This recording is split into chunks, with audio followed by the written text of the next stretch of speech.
Olá, eu sou a Gabriela de Oliveira Ribeiro. Olá, eu sou a Gabriela de Oliveira Ribeiro, sou da turma de Docência em Filosofia, Formação Pedagógica e meu tutor é o Adif Pedro Salvador. Eu vou apresentar minha socialização.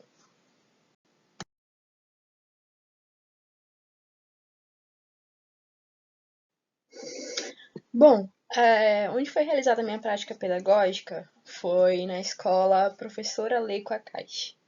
É uma escola do município de Ribeirão Pires, localizada no ABC Paulista, em São Paulo. Essa é a vista, né? A fachada da escola. A gente pode perceber que é uma escola que fica bem no fundo, assim, né? Do bairro, é no bairro Santana.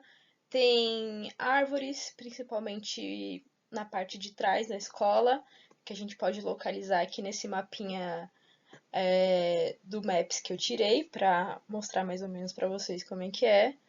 E é essa escola que tem esses dois prédios aqui grandes. E essa parte maiorzinha assim é a quadra, que é forrada, né, coberta. E essa parte atrás, que é onde tem esse cercado de mato. Ribeirão Pires é uma cidade que tem bastante mato, né? É onde a gente tem bastante a presença da Mata Atlântica. Não é raro acontecer visitas de animais. E, e é isso. Outra coisa também que é importante falar, que eu fui conversando com as pessoas da escola, é que antigamente a fachada da escola não era assim pintada nem arrumadinha. Era uma fachada bem velha, pintada de cinza, então não era nada atraente, né? O azul pelo menos deu uma cara nova para a escola e mudou assim os ares mesmo de lá, porque agora também tá com uma nova gestão. O que eu acho importante falar sobre esses registros de quando eu estive nessa escola e o que mais me chamou a atenção, eu coloquei primeiro em tópicos e depois eu vou falar um pouco da minha síntese dessa experiência, né? De fato, é uma escola que não tem como você não abordar isso, que é uma escola com histórico de ocupação. A ocupação aconteceu em 2015, que era contra o fechamento das escolas, né? Os alunos são bem questionadores lá, tanto que durante meu período lá, em quase todo, em quase toda a escola tem cartazes assim do Grêmio, cartaz de pertencimento mesmo relacionado à escola, assim, eles ilustram bastante essa força questionadora dos alunos, né? E é legal que a escola tem esse lugar para isso, né? Outra coisa que conversando com a coordenação eu percebi é que os professores trabalham bastante com projetos. Então, todo bimestre tem algum projeto em alguma matéria, seja educação física, arte, filosofia, sociologia, português, assim. Então, por onde você anda na escola, você consegue perceber esses projetos sendo aplicados de forma prática, né? E toda a escola é equipada com tecnologia, porque é uma escola estadual, né? E acho também importante elencar aqui que atualmente existem cerca de 12 plataformas digitais que os alunos estão tendo que lidar, e isso também é uma das críticas que os professores e os alunos fazem, né? Apesar deles gostarem muito de tecnologia, para os alunos essa tecnologia ainda é muito defasada e ela não é uma tecnologia que realmente está rendendo produtividade para esses alunos, né? Está mais meio que atrapalhando a eficiência desses professores, né? Tem professor que só tem que dar aula de tecnologia. Assim.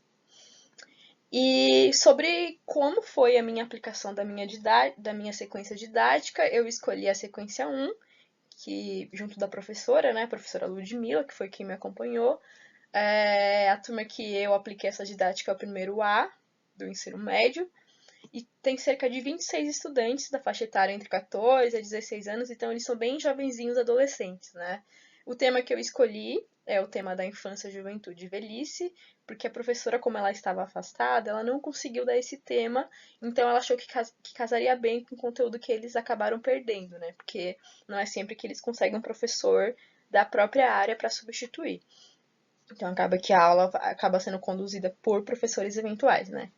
E aí, como produto final, eu escolhi realizar um jogo através da plataforma Kahoot, que é um game, assim, né? Eu escolhi cerca de 10 perguntas, assim, quer dizer, 10 a 13 perguntas, e foi uma experiência bem interessante, eles gostaram muito, eles ficaram muito entusiasmados, porque o jogo tem essa coisa Putz, tem que prestar atenção, eu tenho que relembrar o que eu tive, tem que dar uma olhada no caderno, né? Retomar, rememorar o que eu aprendi. E tem essa coisa da disputa também entre eles, né? Os adolescentes, querendo ou não, essa coisa da disputa é uma coisa importante para eles existirem, assim, né? Porque eles são bem, apesar de eles terem todas as questões, eles são bem coletivos nesse sentido, né? Então eu percebi assim que além desse momento, assim, né? Eles foram super críticos a isso, assim, eles julgavam também quem errasse a pergunta, mas foi uma atividade bem interessante, tanto que no momento eles ficaram tão entusiasmados e pediram para a própria professora replicar essa experiência nas próximas atividades, né, no próximo bimestre. Dentro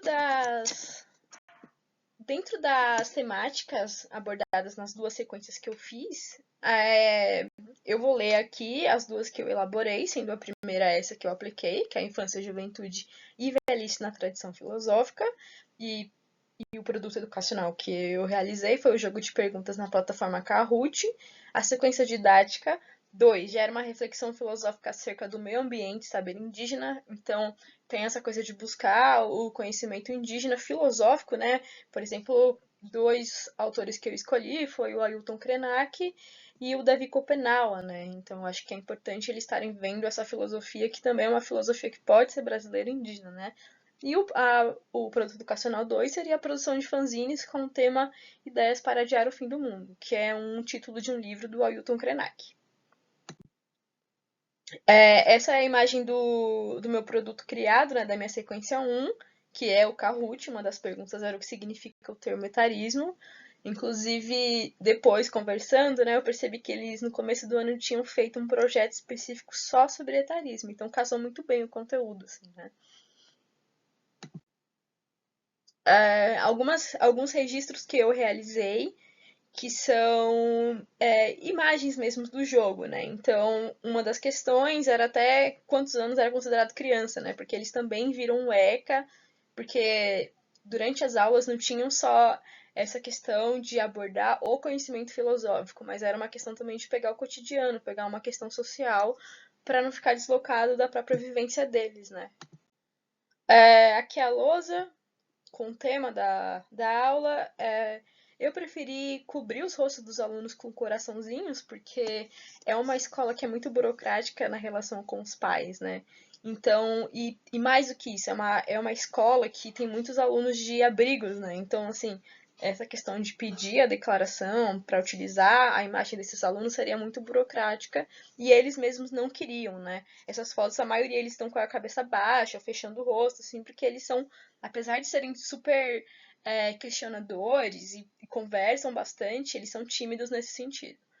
Do outro lado aqui, antes de começar o jogo, eles têm que fazer o login com um QR Code, né, do Kahoot. Então eles têm que colocar o nome deles e aqui é a plataforma inicial mesmo antes do jogo começar. Que aí para começar a gente tem que clicar no iniciar. Aqui é o momento, né, do jogo.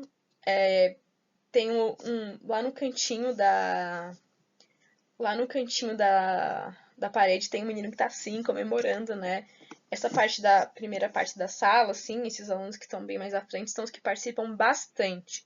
O pessoal de trás, duas meninas participavam bastante, mas ainda assim era um lugar de mais bagunça, né? A gente sabe que no fundão acontece mais essa bagunça. Aqui foi a Laura que ganhou, né? Quem ganha, assim, quem tem as respostas mais rápidas e os melhores acertos, né? E aqui é um momento de que eles estão na prática do jogo, né, do produto. O meu texto síntese final para essa prática é que o processo de ensino e aprendizagem da matéria de filosofia tem sido fundamental, principalmente para o protagonismo desses jovens, né? Não é sempre que eles se sentem acolhidos nos espaços, e eu acho que unir a filosofia com a tecnologia dessa forma, né, dessa forma mais didática e atrativa, favorece que eles possam construir o conhecimento de forma dinâmica, né? Não fica aquela coisa chata, assim, fica uma coisa mais maleável, mais interessante, mais alegre também, né? Não que toda aula de filosofia vai ser alegre, porque não é o caso. Mas é interessante torná-la agradável para esses alunos, né? Até porque dentro da sala de aula, um dos problemas a professora me relatou é que a todo momento eles estão com o celular na mão. Então, como é que a gente tem esse embate entre professor e tecnologia, né? Como é que a gente lida com isso?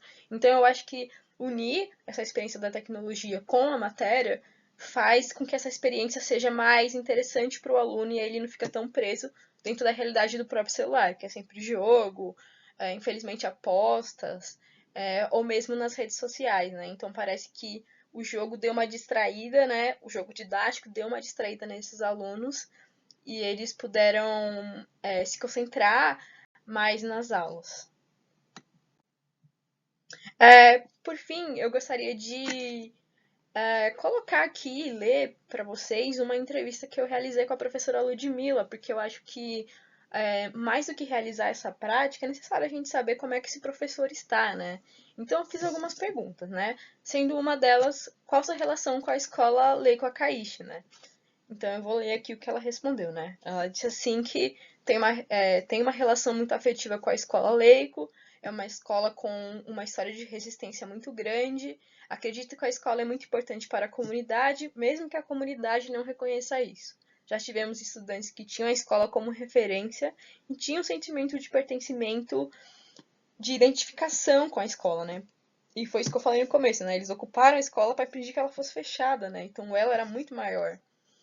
Hoje percebo que os estudantes não se identificam com a escola, estão na escola porque são obrigados. Talvez seja o sistema ou essa nova geração, mas não observo uma identificação com a escola, nem dos estudantes, e muito menos dos responsáveis pelos estudantes. Então ela falou muito desse distanciamento, né? Como ela já está há anos nessa escola, ela percebeu que foi como as coisas foram mudando no decorrer do tempo, mas ela não consegue precisar exatamente por que mudou e por que essa relação foi tão afetada, né? A segunda pergunta é uma pergunta mais íntima, né? Perguntei para a professora Ludmilla quem é ela como professora. E ela respondeu que, talvez para dizer quem eu sou como professora, é importante falar sobre quem eu fui. Já acreditei muito na revolução pela educação, acreditei que a consciência de classe, o acesso à educação mudaria o mundo. Hoje, após 25 anos em sala de aula, incontáveis paralisações e inúmeras greves, vejo que o sistema oprime, adoece, traz inúmeras estratégias para impedir que as pessoas se manifestem e lutem. Sou uma professora bastante séria no cumprimento do meu ofício, bastante comprometida em realizar meu trabalho, de maneira que aquilo que eu posso fazer faça sentido na vida do estudante. E tenho como desejo auxiliar o desenvolvimento de um ser humano mais consciente e mais crítico. E assim, ela descreveu isso, mas eu observando ela durante as aulas, ela super pensa na dinâmica, assim, são aulas super organizadas, super estratégicas, assim, é, ela muda a estrutura da própria sala para que os alunos possam conversar mais, para que possa ter mais debate, para deshierarquizar, né? Tirar essa hierarquia que tem dessa ordem na escola, assim. Mas o que a gente percebe é que esse professor ele é um professor que está cansado, é um professor que ele já tá muito solitário nessa profissão, nesse lugar, né? Acho que isso é um relato de todos os professores do estado que eu pude observar. Por fim, a pergunta mais básica, né? E a pergunta que norteia tudo que eu acredito, que é qual a importância da filosofia. E ela me respondeu que sim, que a filosofia serve para refletir sobre a vida, sobre o ser humano, sobre as questões do mundo, permite que as pessoas compreendam melhor a si mesmo, estimulando uma maior autonomia do pensar e do agir. E é assim que eu é, vejo essa professora, né, que atua há muitos anos, mas que ainda assim tem essa consciência, né, tem essa lucidez de como as coisas realmente andam, né. Por fim, né, termino esse trabalho com uma frase muito importante do Paulo Freire, que é: se a educação sozinha não transforma a sociedade, sem ela tampouco a sociedade muda, né? O que eu penso sobre isso depois dessa experiência é que toda a educação de hoje, né, ela tem sofrido bastante com essas aplicações tecnológicas, bancárias, né, o tipo de educação bancária, e tem sido cada vez mais difícil que esse aluno tenha consciência das coisas ou que ele tenha essa efetiva vontade de estar no lugar escolar, né? Para eles parece que a escola não faz tanto sentido, né? E os professores acabam também se incluído dentro disso, porque é um sistema que vai aprisionando todo mundo, né? O professor perde a autonomia que era garantida, né? E os alunos também perdem a sua autonomia, não só a autonomia de luta, mas a autonomia de querer saber. Então, eu acho que cada vez mais é recorrente, porque a gente, né, como professores ou futuros professores, tenhamos em mente que é mais do que necessário que a gente possa ser pessoas causadoras dessa vontade de saber. Porque é o que eu percebo que cada vez mais as pessoas têm perdido essa vontade de conhecer, de saber e de valorizar a educação. Muito obrigada.